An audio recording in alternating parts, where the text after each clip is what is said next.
A saludar a Agustín Albán, él es el secretario de Educación Superior y también presidente del COE de la provincia de Pichincha. Señor Albán, buenos días.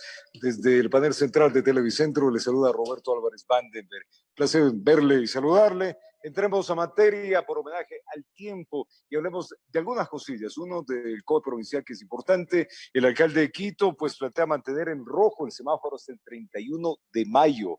En Pichincha será lo mismo. Señor Albán, buenos días. Sí, la idea es, buenos días Roberto, de entrada un saludo, gracias por la oportunidad de estar aquí, un saludo a todo el auditorio. Encantado.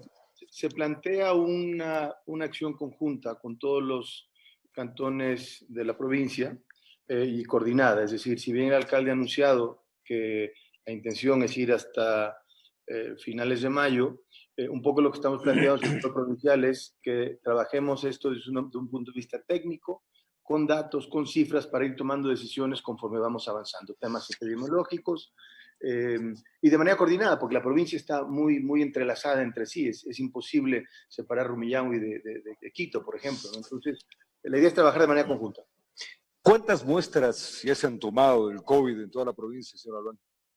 A ver, hay dos tipos de muestras. Estamos tomando las muestras del municipio, del Ministerio de Salud Pública, muestras de la prefectura y muestras del alcalde. Entonces, vamos a tener el mayor número de muestras per cápita en América Latina, de diferentes tipos, porque lo importante es qué muestramos en qué momento.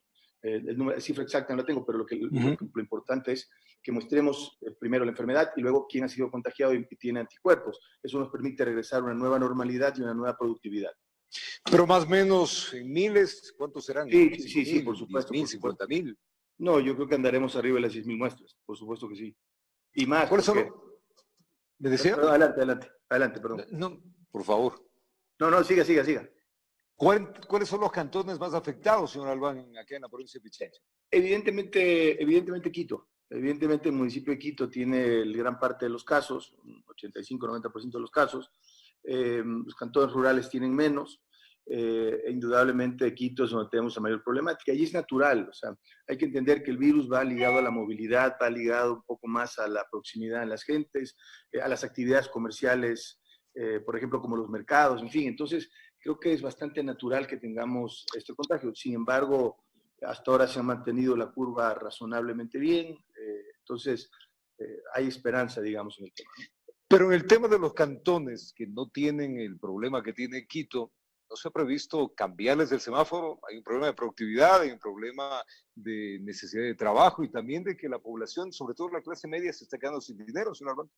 Sin duda. Es una conversación que tenía ayer en el COE provincial, que quizá tengamos que tener estas diferencias. Lo importante que tiene que ir con eso es dos factores: el tema de movilidad y, muy importantemente, el que, independientemente del color del semáforo, y eso es una propuesta que estamos analizando y planteado en el COE provincial, pensemos en productividad. Es decir, puede usted mantener el semáforo en rojo, pero hay ciertos sectores que funcionan. Es decir, la movilidad aplica, la restricción de movilidad y de horarios aplica a la población en general, pero no a la población que trabaja en ciertos sectores productivos. Le doy un ejemplo a nivel nacional. Toda la cadena alimenticia del país ha funcionado. Toda la policía, las Fuerzas Armadas han trabajado con normalidad. Entonces, creo que lo que nos toca llegar es un enfoque donde hablamos de productividad por cantón, digamos, sectoralizada, y luego, conforme veamos los resultados de eso, que puede ser relativamente rápido, con pruebas rápidas, con protocolos de bioseguridad, empecemos a cambiar el color de los semáforos. Hay un protocolo especial, señor Albán, para las zonas más afectadas de Quito. Ya se ha mostrado cuáles son las parroquias, los sitios en Quito donde pues existen mayores contagios. Desde el COE provincial se está planteando algún protocolo. A ver, existen estos protocolos, y aquí quiero hacer un exhorto muy importante. Bueno, se han hecho fumigaciones, se han hecho recorridos, etcétera, pero mire, lo fundamental es que nosotros somos los que tenemos que cuidarnos. Es decir, hemos visto que, por ejemplo, algunos pacientes ya con el COVID positivo diagnosticado tienen movilidad, ¿no? Gracias a la plataforma del Mintel se ha monitoreado y tienen movilidad. Eso, por ejemplo, o sea, es algo que luego se le da seguimiento con llamadas telefónicas, con visitas a domicilio, con la propia policía.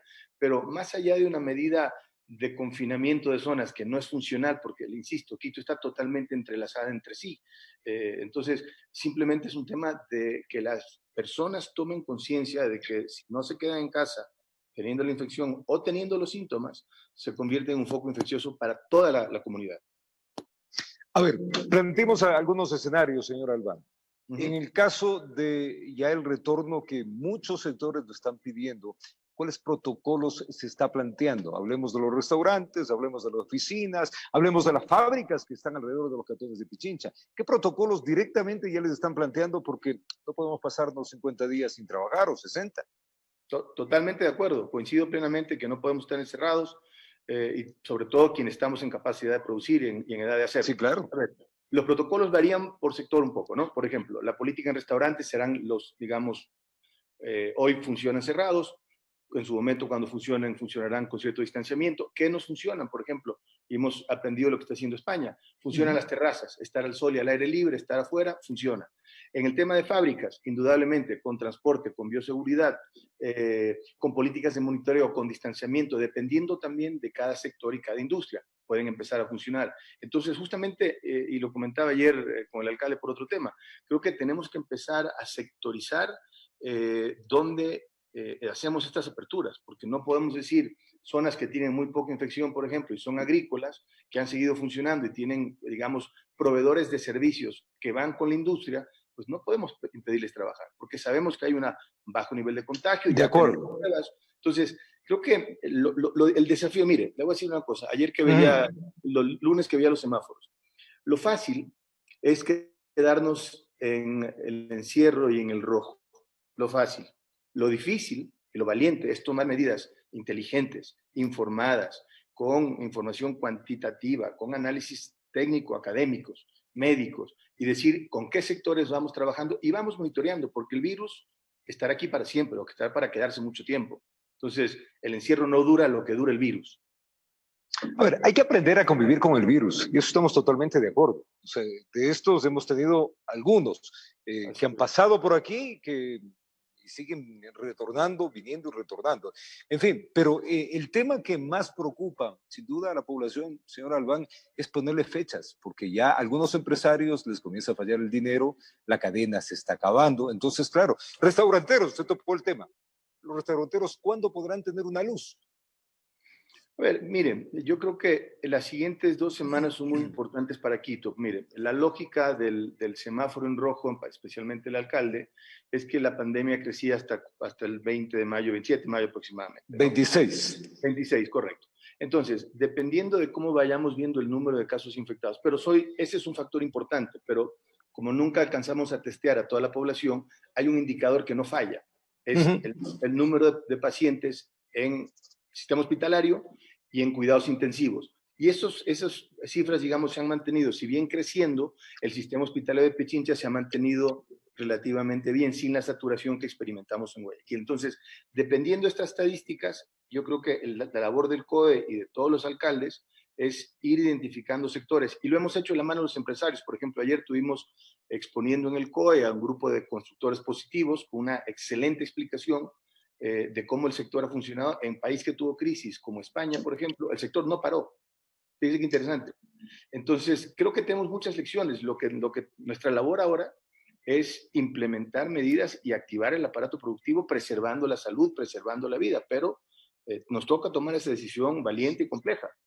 Usted ha dicho algo, reactivando de la manera productiva y sobre todo tocó un tema que también es interesante, las lecciones de Guayaquil. Guayaquil colapsó. ¿Qué lecciones nos saca para una provincia tan poblada como es Pichincha? Miren, que las medidas de confinamiento y aislamiento, sobre todo que se han respetado mayoritariamente, porque, digamos, le vimos las orejas al lobo, por decirlo de alguna manera, ¿no? Con la experiencia de nuestros hermanos de Guayaquil, nos permitió reaccionar rápido al tema del confinamiento, nos permitió respetarlo de una manera mayor, y yo creo que eso nos dio una ventaja muy importante. Nos dio tiempo también de preparar el sistema hospitalario. O sea, hacer ampliaciones en los diferentes hospitales, tener una lógica de qué hospital entra en acción primero, conseguir cuestiones de equipamiento, que es muy importante, cuestiones de equipos de bioseguridad. Hubo una coordinación con todos los alcaldes, prefectura, municipio de Quito, para aportar a las compras que hace tanto el Ministerio de Salud Pública como el Instituto Ecuatoriano de Seguridad Social. Es decir, la ventaja de actuar de una manera articulada es que nos permitió enfocar todos los recursos. Por ejemplo, llevamos un monitoreo de camas diario en el cuerpo provincial, monitoreo de inventarios de hospitales, aparte el monitoreo que hace el MSP y el IE, simplemente para tener una información como provincia y poder atender la problemática en caso se presente. O sea, afinamos las cosas. Muchísimo, muchísimo, muchísimo. ¿Cuál es el mayor problema que tiene Pichincha? Bueno, a ver, yo creo que cualquier país o provincia, el momento que si la curva de crecimiento excede la capacidad hospitalaria, es cuando están los problemas. Entonces, hoy estamos en un balance razonable y tomando las medidas preventivas. Por ejemplo, ayer que estábamos en COE, nos informó el Instituto Ecuatoriano de Seguridad Social que había ampliado capacidad hospitalaria, 40 camas, están llegando nuevos equipos de UCI, en fin, o sea, esa preparación permanente nos permite, digamos, ir hasta ahora adelantito de la curva de contagio. Vamos a cambiar el tema, señor Albán, y no podemos abstraernos del anuncio de la baja de presupuesto a las universidades. ¿Qué opina de esto? ¿Por qué se da? ¿Qué le dice a la población? A ver, mire, indudablemente es un tema que nos preocupa a todos, ¿no? Como ciudadanos, como ecuatorianos, como secretario de Educación, me preocupa mucho. Pero entiendo y lo he comunicado claramente, espero, que el presupuesto de las universidades no es una asignación autoritaria o inventada, tiene una fórmula y una lógica. Y la fórmula, justamente para preservar que el presupuesto nunca se asigne de manera arbitraria, claramente especifica que el 10% del IVA y el 11% del ISR se asignan al presupuesto universitario. O sea, eso es intocable. Y eso es lo que se ha hecho. Justamente lo que hizo el Ministerio de Finanzas es, en base a la proyección de recaudación que va a tener el país en una terrible crisis económica, vamos a recaudar mucho menos recursos en general, en muchos conceptos, incluido petróleo, evidentemente, pero mucho menos por concepto de IVA e impuestos sobre la renta.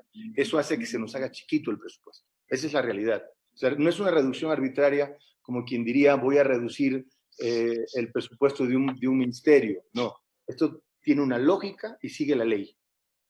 A ver, para entenderle bien y que entienda a la población, por estas cosas la población no entiende y mucho menos hay un anuncio de marcha por parte de los universitarios. A baja recaudación, menos presupuesto. Correcto. Así de claro, Roberto. Así de simple. O sea, necesitamos recaudar más plata para asignar más plata a las universidades. Ahora, ¿cómo hacemos? Porque claro, el momento de que la universidad se queda sin plata, reducción de administración, reducción de empleados o profesorado, y puede ser que hasta las carreras se vean afectadas, señor secretario. No, mire, ese es un tema importante. A ver, las universidades tienen una gran oportunidad de reasignar recursos en actividades que hoy no se utilizan. Por ejemplo, se va a permitir junto con el Ministerio de Finanzas partidas de inversión. Hoy no es momento de hacer edificios, es momento quizá de pagar nóminas. Okay. Hoy tiene una serie de personal administrativo que no se está utilizando. Quizá reorientar esos recursos hacia la docencia. Tienen esas facultades las universidades, es decir, dentro de sus partidas de gastos, dar prioridad a lo que es docencia, a lo que es acceso a la educación de calidad de los jóvenes y evidentemente a lo que es tecnología, porque hoy estamos hablando de un mundo en línea. Entonces, y nos tardaremos en regresar a una nueva normalidad presencial. Entonces, el ejercicio es un ejercicio de productividad. Sí, indudablemente reconozco que el recorte es grande, pero también entendamos que las universidades tienen, por ejemplo, estadísticas como estas, un colaborador administrativo por cada profesor, en algunas universidades, no en todas. Entonces, quiere decir que tenemos la capacidad de hacer un esfuerzo, un sacrificio, de arrimar el hombro y salir de esta crisis. Y le digo, ¿por qué? Porque esto es temporal. ¿Por qué es temporal? Porque no es que se trata de más o menos impuestos, es que la recaudación va ligada a la actividad económica. El momento que se empiece a recuperar la actividad económica, subirá la recaudación. Y si clarísimo. El año que entra tendremos la posibilidad de que vuelvan a subir los presupuestos, pero con una optimización hoy nos permite tener más matrícula este año y el año que entra. Bueno, ¿y qué les dice a los gremios de estudiantes? Hoy día plantean justamente salir a protestar porque para ellos se está bajando el presupuesto. Bueno, primero, que ojalá escuchen mi explicación. Segundo, creo que ya habrá momento de protestar. Creo que hoy es momento de unión en el país, un momento de solidaridad y principalmente que cuiden su salud, que no es momento de dejarse manipular por causas que están ajenas a su control y al del propio país. se nos cae la renta petrolera, se nos cae la recaudación, se nos cae la actividad económica, que se queden en casa, que cuiden su salud por encima de todo. Los presupuestos los podremos recuperar, la salud no siempre. Agustín Albán, muchísimas gracias al presidente del COE de Pichincha y secretario de Educación del CENESID. Clarísimo todo lo que hemos hablado. Un abrazo grande, que la salud esté en la familia y con usted también. Buen día. Igualmente, Roberto, gracias, bendiciones. Bendiciones también. Tiempo de una pausa, ya retornamos.